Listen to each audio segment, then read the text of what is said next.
And new at 5, another setback for Gavin's Law. It's a bill named after a local educator who was killed by a hit-and-run driver.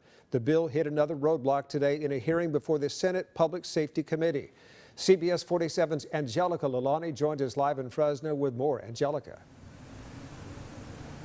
Well, here at Fort Washington Elementary School is where Gavin worked, and he was so well loved and respected. Now, Assemblyman member Jim Patterson, he had been fighting hard for this law with Gavin's family, and they're all disappointed it didn't go through.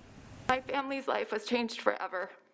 My husband, my best friend, and father of my 2 young children, Gavin Gladding, was stolen from us by a reckless hit-and-run driver.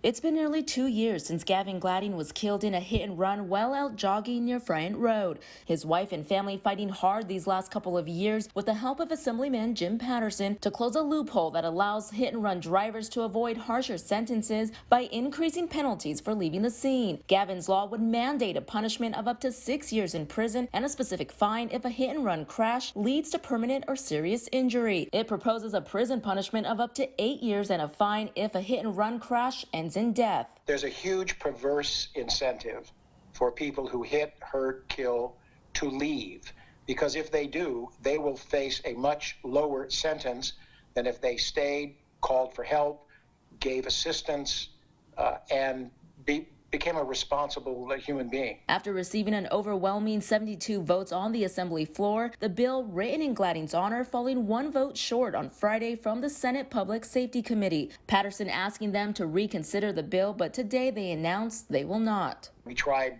very, very hard from Friday until today to get that 1 additional vote necessary, but we were unable to do so. So we have not been able to be reconsidered, and the vote from Friday stands. And Gavin's law has, we lost Gavin's law for this session by 1 vote. And needless to say, we're all very disappointed.